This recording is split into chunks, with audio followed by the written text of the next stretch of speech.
Hey, buddy. Bro night. You and me. Some kind of record, huh? You can take it or leave it. Maddie's in Miami with Jonah. She's like, we need to do something fun. And you should. Richard Linklater is thinking of me for his next film. And he's like, you should, but I have to go to Austin to audition for this huge movie. The guys will take care of you. And Twig will make sure that they behave themselves. When Jonah's gone, she's hanging out with Twig, they're playing a card game, and then his other two friends come in with mushrooms. Twig. No. What?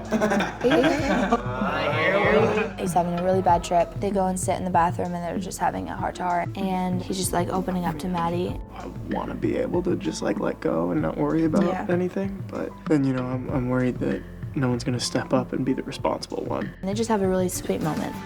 Did you get the part? I don't know, hopefully. There's a moment where you can see that Twig is clearly into Maddie and he's hurt or jealous that they're together. What's Jake doing? So they go to the talent show. We see Brad arrive, and Jesse's just so tense. And the show comes on, and at a certain point, Jake comes out. In this scene, Jake performs this very heartfelt, kind of spoken word, slam poetry, where he kind of releases every pent-up emotion that he has. He's excited to see how his mom and how Deacon thought of it, and then Brad comes in. Well, son, you certainly did whatever it is you did up there. With that casual, careless cruelty of putting people down with a smile on his face, it brings up everything Deacon faced as a son to an abusive father. You know, my dad was a tough one. He told me that I would never be able to make it in the music business. He said I was no good, nothing was going to come of it. It's set up well that finally they have something sadly in common. It just melts Jesse.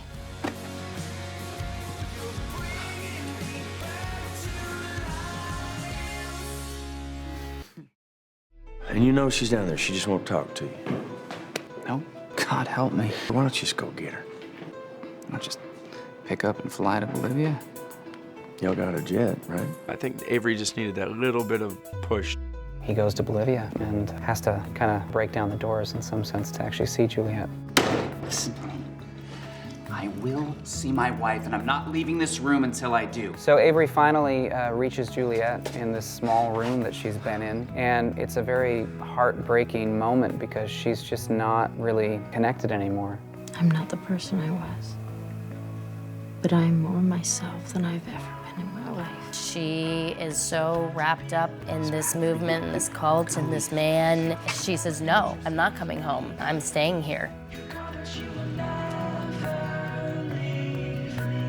Nashville. New episodes Thursdays at 9/8 Central on CMT.